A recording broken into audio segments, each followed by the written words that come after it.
예, CBS 라디오 한판 승부고요. 자, 지금 대한민국 여야 비대위 체제입니다. 그만큼 정치권이 비상이고 안정적이지 못하다는 뜻인데, 자, 남마처럼 얽힌 정치권 이슈, 자, 정치 구단에게 여쭙겠습니다. 박지원 전 국정원장을 연결하죠. 원장님 나와 계시죠? 네, 안녕하세요. 박지원입니다. 예, 자, 어제 논란이 됐던 발언부터 짚어보겠습니다. 솔직히 빚어 왔으면 좋겠다. 사진 잘 나오게. 이 김성원 의원, 이 수해복구 현장에서 했던 말인데 오늘 사과까지 했습니다만, 자, 원장님 어떻게 들으셨습니까? 글쎄요, 우리 정치인들이 참 말 조심해야 되는데 하필이면 그런 얘기를 해가지고 또 국민들 인상을 찌푸리게 하는 것은 굉장히 부끄럽게 생각합니다. 예. 어떻게 됐든 김성원 의원이 거기 현장에서 했으면은 조호영 비대위원장이 따끔하게 현장에서 만약 질책을 했다고 하면은 이렇게 확대되지는 않았을 거예요. 예. 그런데 조호영 위원장이 본래 김 의원은 장난기가 있다 이렇게 넘겨가지고 이제 커졌는데 예. 국민이 화를 내고 있으니까 저는 김성원 의원이 사과를 했다고 하더라도 응부는 조치가 있어야 된다. 이렇게 생각합니다. 우리 진중권 작가님은 옆에서 의원직 사퇴해야 한다고 말씀하시는데 원장님은 어느 수준까지 해야 된다고 보세요? 글쎄요, 징계위원회가 있으니까 당내에서 그러한 것을 조치를 해야지 제가 의원직 사퇴해라 이런 얘기는 조금 선배로서 거시기 합니다. 예, 후배 의원들에게 또 강하게 그렇다면 이게 국회 윤리위원회에서 논의해볼 만한 사안이라는 입장에 대해서는 어떻게 생각하십니까? 저는 윤리위원회에서 이러한 실언에 대한 방지를 위해서 한번 검토할 필요가 있다 그렇게 느낍니다. 예. 우리 김성애 선생이 잘 하잖아요. 근데 국회 윤리위가 한 번도 제대로 작동한 적이 없어가지고 글로 보내봤자 그런 생각이 드네요. 네. 예. 글쎄요, 그것 자체가 국회가 잘못하고 있는 거예요. 자꾸 동료 의원에 대해서 늘 도와주고 그렇기 때문에 이런 것들이 빈발한데 국회 윤리위원회도 있고 국민의힘 당내 윤리도 있고 하니까 적절한 조치를 해야지. 안 그래도 지금 복잡한 폭우에 정부의 대처가 과연 국가 재난 관리, 위기 관리 능력이 있느냐 이렇게 국민들이 하고 있는데 좀 조치했으면 좋겠습니다. 예. 자, 내일 이제 이준석 전 국민의힘 대표가 이제 기자회견을 예고하고 있습니다. 예, 대통령과 당을 향해서 이제 작심 발언할 것이다 얘기도 나오고 벌써 이제 SNS에는 무너지는데 2주 걸렸다 이렇게 또 말도 했습니다. 원장님 어떻게 판단하세요? 네, 이준석 전 대표 어떤 말을 할까요? 무너지는 데는 2주도 안 걸려요. 무너지는 2주도 안 걸립니까? 그렇죠. 예. 그런데 어떻게 됐든 방금 말씀도 하셨지만은 국회에 여당이나 야당이나 정의당까지 전부 다 비대위 체제로 가는 이 어려운 판에 사실 보면은 당 대표가 당을 향해서 고발하고 이 법적 조치로 들어가는 것도 초유의 일이기 때문에 저는 물론 이준석 대표가 억울한 점이 있죠. 자기가 30대 대표가 돼가지고 20, 30대들의 많은 당원도 국민의힘으로 끌어들였고 대통령 선거도 이겨서 정권 교체했고 특히 지방선거에 압승을 거둬줬는데 토사구팽도 문제가 있지만은 그런다고 당 대표가 이렇게 꼭 법적으로 가야 되는가? 가처분 신청했었어야 했나? 가처분 신청에 대해서 생각을 하는데 내일 본인이 그러한 것을 전부 또 그분이 절대 참지 않고 말씀도 잘하시는 분 아니에요? 절대 참지 않고. 아마 저는 용산을 향해서 대포가 나올 것이다. 용산을 향해 대포를 쏠 것이다. 저는 미사일은 쏘지 않았으면 좋겠어요. 미사일은 쏘지 않았으면 좋겠다. 그 대포는 뭐고 미사일은 어떤 종류의 말이 될까요? 하여튼 윤석열 대통령에 대해서 지금까지 SNS를 통해서도 과연 전 정부를 탓하고 장관이 전 정권에서 이런 사람이 있었느냐 이런 것을 잡았잖아요. 부적절했다 그 정도 얘기는 했었고요. 그런 것을 보면은 윤석열 대통령께서 취임 100일을 두고 실정이 계속됐다. 그렇기 때문에 국민 여론이 이 정도라고 하면은 처음에 내가 당 대표로서 당신을 대통령 후보로 맞이해서 캠페인 할 때는 느끼지 못했던 거다. 예. 뭐 이런 정도는 나올 것 같아요. 아, 그 정도는 하는데 미사일은 어떤 종류가 미사일입니까, 원장님? 아, 진짜. 북한에서 쏜 게 미사일이죠. 그건 뭐, 지금 막 가자는 거니까. 예, 막 가자는 거니까. 예, 그래서 저는 아무리 정치권이 어렵더라도 예. 서로 금도를 지켜서, 예. 대통령께 향하는 말씀은 좀 자제도 하고, 저도 뭐 많은 비판을 합니다만은, 그러한 모습이 좀 보였으면 좋겠어요. 아, 예. 집권 여당이 정권 잡아놓고 굳이 이렇게 싸우는 정당 봤어요? 예. 저 콩가루 집안이라 그런 겁니다. 예. 미사일을 막 한 대포 정도만 쏴라 대통령한테. 자, 진 작가님 예. 질문하실까요? 그 이준석 전 대표와 유승민 전 의원이 신당 창당할 가능성이 있다고 말씀하셨는데요. 일단 이준석 대표는 전 대표죠. 신당 창당은 안 한다고 못을 받긴 했습니다. 그런데 여론조사를 보면은 이제 민심이 좀 다른 것 같습니다. 만약에 이 두 분이 신당 창당을 하겠다면 지지하겠다는 응답이 42.5%나 나왔더라고요. 어떻게 보세요? 우리 진중권 교수님, 예. 그 방면은 선수 아니에요. 그런데 지금부터 신당 창당을 한다는 제 얘기는 아니에요. 예.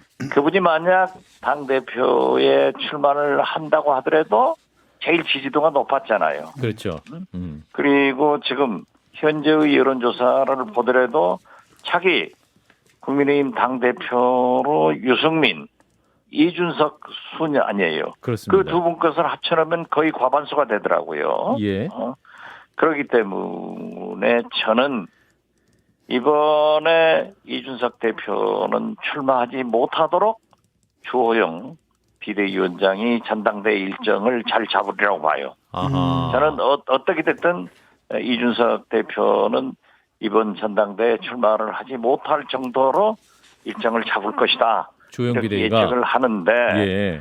친윤 윤핵관 등이 당권을 장악한다 하면은 우리 정치사에 보면은 늘 총선을 앞두고는 공천 때 공천 학살이 이루어져요. 예. 그렇기 때문에 금년 당장에는 그러한 움직임이 없다 하더라도 총선을 앞두고 내후년부터는 상당한 활동이 시작될 것이다. 예. 그런데 국민도 지금 유승민, 이준석, 유승민에게 민심이 가 있잖아요. 예. 아직 당심은 아니지만 그랬을 때 저는 신당 창당이 가능할 것이다.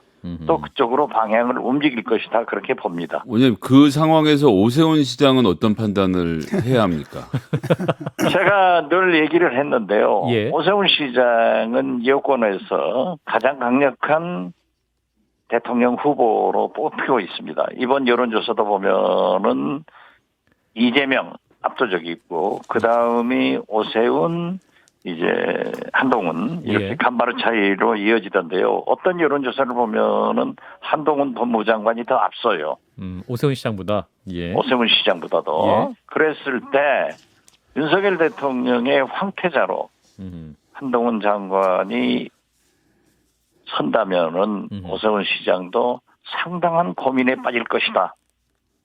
그 고민이 저는 오세훈, 유승민, 이준석으로 이어지지 않을까 그렇게 봅니다. 아하. 아직은 멀었어요. 예. 아직은 멀었군요. 예. 예. 그래도 한동훈 장관의 인기가 올라갈수록 또 오세훈 시장의 마음은 좀 급해질 가능성이 있다.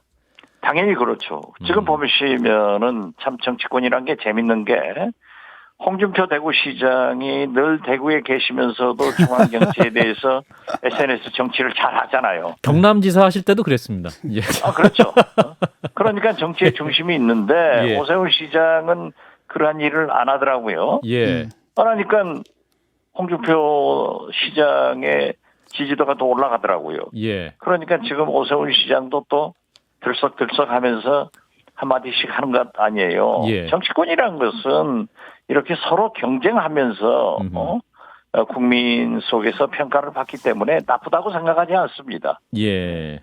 오세훈 시장도 SNS 좀 많이 하셔야겠네요, 그러면. 아마 그럴 것으로 봐요.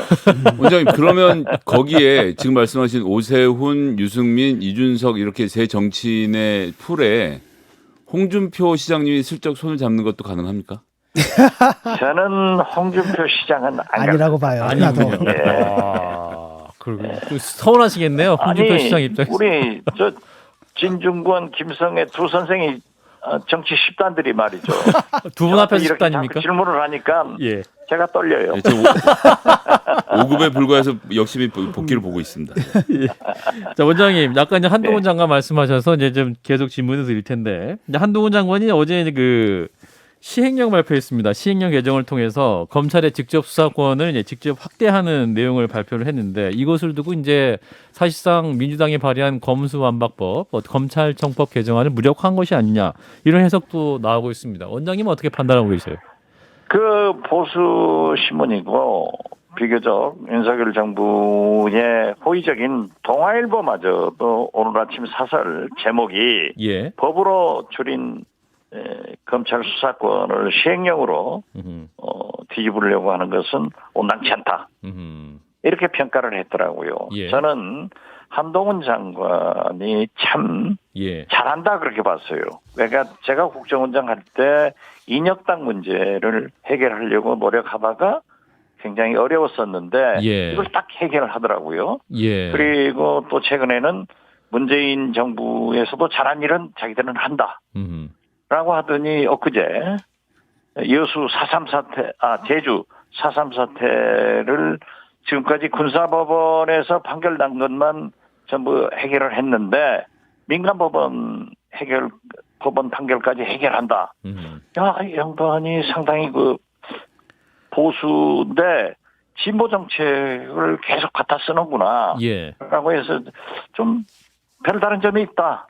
그랬는데 오늘 아무리 검수완박이 어렵다 하더라도 예. 시행령으로 어허. 그렇게 꼼수를 쓰면은 저는 법꾸라지 말 듣는다 이렇게 얘기합니다. 안 해야 돼요. 안 해야 그게 된다. 나쁘면 나쁜 대로 국민들한테 공식적으로 말씀을 하고 또 국회에서 법을 개정해야지 그러한 빈틈을 이용해 가지고 정부가 법무부 장관이 꼼수를 한다 하면은 우리 국민이 어떻게 살겠어요? 꼼수라고 말씀하시지만 한동훈 장관은 법 체계에 맞게 대통령령으로 이제 시행령 할 수 있기 때문에 법령을 정비한 거다. 국회 무시가 배운 분들이 법을 잘 아는 분들이 그렇게 얘기를 하면은 예. 안 되죠. 예. 그런가요? 뭐가 잘못된 것입니까? 당당해야 되고. 원장님 지금 이렇게 돼서 민주당 입장에서는 그 시행령을 뭐 손댈 수도 없고 법으로 되는 것도 아니고 그렇다고 지금 다른 또 더 확실한 등을 중으로 바꾸는 법을 내는 것도 지금 어려운 상태인데 민주당 어떻게 해야 됩니까? 민주당에서는 지금 현재 시행령 구태타다라고 일단 그 꼬집고 저항을 하던데 저는 여소야도 정부에서 민주당이 그러한 것을 또 법을 개정하더라도 대통령께서 부결권을 행사해버리면 문제가 있거든요. 그래서 그러한 것도 좀 정치란 게 뭡니까? 법치 위에 있는 거 아니에요? 전부 협의해서 잘했으면 좋지. 어떤 경우에도 여야를 불문하고 법을 집행하면서 꼼수 집행을 하면은 국민들만 어렵죠. 근데 이제 민주당 의원들이 이제 한동훈 장관과 국회에서 질의를 하거나 답변하는 걸 보면 좀 이게 실력이 좀 딸리는 게 아니냐는 지적도 있습니다. 이를테면 한동훈 장관이 국회 무시 같은 감정적인 말하지 말고 구체적으로 지적하라. 그러니까 원장님 같은 정치인이 계시면 좀 대담이 될 수 있을 것 같은데. 저 같은 정치인이 나오기는 힘들죠. 아니 우리 법사위에서 박영선 장관, 박지원, 박남매로 얼마나 톡톡 날렸어요. 근데 그 두 분이 안 계시잖아요 이건 지금. 이건 또 제가 농담이고 어떻게 됐든 한동훈 장관이 참 논리정연하게 그렇게 설명하지만은 국회의원을 그렇게 취급하면 안 돼요. 어떻게 됐든 국민의 대표 아니에요. 그러니까 장관의 겸손한 것도 좀 보여주면은 더 좋을 거다 저는 그렇게 생각합니다. 근데 지금 민주당에서 해야 할 일들이 이제 9월부터 이제 펑크가 날 부분들이 좀 있거든요. 법안을 워낙 엉성하게 만들어가지고 이번에 이제 뭐랄까 한동훈 장관한테 이제 그 부분을 이제 뭐랄까 일용당한 거 아니겠습니까? 근데 고발인 이의 신청권 이 교수님, 저도 검수완박 법을 할 때 제가 국정원장이기 때문에 의견을 낼 수는 없었지만은 그 개인적으로 말하는 사람들에게 꼭 그것을 해가지고 그게 되겠느냐 그런 반대 좀 더 타협하는 것이 좋다라는 의견을 냈어요. 그렇지만은 지금 어떻게 됐든 국회에서 법안이 통과됐고 정부에서 공표를 했지 않습니까?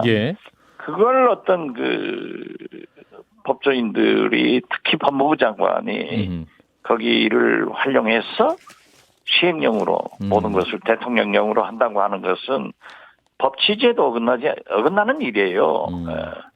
근데 일단 그 법안 자체가 꼼수 통과가 됐고 일단은 뭐 헌재에서 위헌 판정을 좀 받아봐야 할 상황인데다가 당시에 이미 국민들의 버림을 받았고 지금도 문제가 되는 건 뭐냐면은 예컨대 뭐 고발인 이의 신청권이라든지 검찰의 수사 지휘, 그다음에 이의 송치 사건에 대한 동일성 문제라든지 곳곳에 빵꾸가 나 있기 때문에 9월부터는 이제 서민들이 굉장히 큰 고통을 당할 수가 있거든요.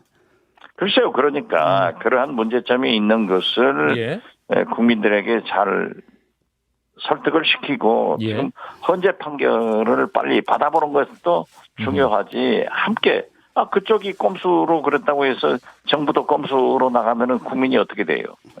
알겠습니다. 저는 법 취지가 살려서 시행령이 나와야지.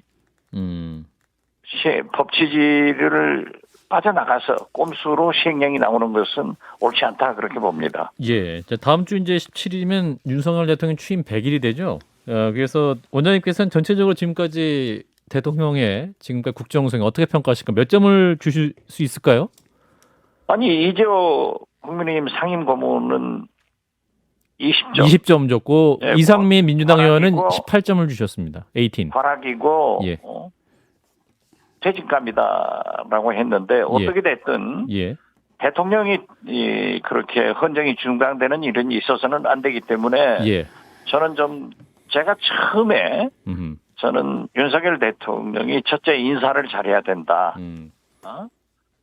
또 두 번째 도어 스태핑이 신선하지만은 실수가 많다.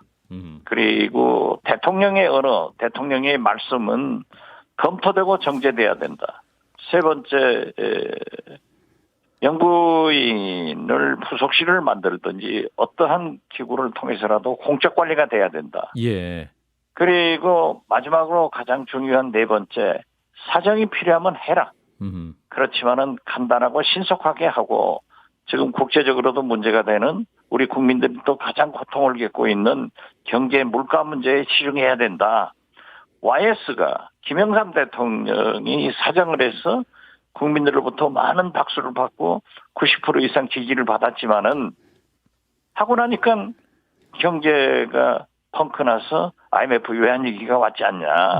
그리고 이런 걸 잘 봐야 된다라고 했는데 네 가지 다 잘못해가지고 지금 어려워졌잖아요. 거기다가 이번에 지금 이 폭우 이거야 무슨 천재지변이죠. 하늘이 하는 일을 자연 이런 것을 어떻게 막겠어요. 그렇지만은 뭐 퇴근을 집으로 했다, 뭐 집에 상황실이 있다, 뭐 지하방콕 여러 같이 가지 실수를 하니까 국민들이 굉장히 높은 점수를 안 주고 있는데 어떻게 됐든 윤석열 대통령이 실패하면 나라가 망합니다. 성공해야 나라가 살기 때문에 그 성공의 길은 지금 100일을 맞이해서 국민들에게 겸허하게 이제 새 진용을 짜서 새 팀으로 인적 개편을 해서 누구를 좀 팀으로 바꿔야 됩니까? 꼭 한 명을 꼽으시라면 이 사람은 정말 안 되겠다. 원장님께서 보시기에 한 명 가지고는 안 돼요. 교육부 장관 한 사람 나가니까 그분 뭐 신발도 잊어먹고 신데렐라 장관 됐잖아요. 그분 나가니까 제가 그랬어요. 말에 오줌도 안 된다. 그렇게 해서는 안 돼요. 언제 그럼 대통령실이 먼저입니까? 아니면 장관들입니까? 대통령실, 대통령실장, 정무수석 등 책임이 있지 않습니까? 그리고 내 탓이요 하고 대통령을 모셔야지 그렇게 뒤로 꼭꼭 숨으면 안 돼요. 거기다가 내각만 하더라도 교육부 장관 갔으면은 어떻게 됐든 이상민 행안부 장관도 경찰 문제로 그 소통이 잘 못된 건 사실 아니에요. 예. 그러면 그건 경찰국 신설됐다고 하면은 억울해도 음흠. 측근이라 하면 자기가 나가줘야 됩니다. 경청 만들었으니까 이상민 행안부 장관 결정해야 네. 된다. 아하. 이런 분들이 좀 나가주고 예. 당도 지금 주호영 비대위원장은 참 잘하실 거예요. 그렇지만은 앞으로 이준석 전 대표 문제 등 예. 이런 것을 어떻게 해결할지는 잘 모르겠어요. 그렇지만 예. 총체적으로 대통령께서 인적 개편을 좀 과감하게 해서 새 팀으로 새 비전을 제시하고 새 희망을 갖자. 이제 나가자. 이렇게 하는 것이 저는 설득력이 있다고 생각합니다. 대통령실장, 정무수석 그리고 행안부 장관까지 세 분을 네. 말씀해 주셨던 것 같아요. 자, 그러면 이제 취임 100일 이제 100일 50분 정도 기자회견 할 거라고 하는데 어떤 메시지 내용이 뭐가 돼야 될까요? 요 말씀만 듣고 마무리하겠습니다. 그래서 저는 그 새 팀으로 예. 새로운 비전을 제시해서 당장의 민생 문제가 어렵지 않습니까? 예. 그리고 대북 문제도 의뢰인 대북 문제. 8.15 예. 경책사에는 대북 문제가 포함되거든요. 예. 네, 그리고 이제 대일 관계 등 좀 새로운 그러한 비전이 나왔으면 좋겠다. 그렇게 생각합니다. 알겠습니다. 원장님 전화 연결 감사드리고요. 다음에 나오실 때는 꼭 현장에 나오셔서 진 작가님과 진 교수님과 우리 김성현 소장과 대면해서 말씀 나누면 좋겠습니다. 고맙습니다. 그분들한테 가면 제가 지니까 안 나가요. 예, 저도 꼭 한번 가겠습니다. 예, 나와주셔서요. 네, 연결 감사드립니다. 고맙습니다. 네, 예. 감사합니다. 네, 박지원 전 국정원장이었습니다. 좋아요? 구독! 알림 설정.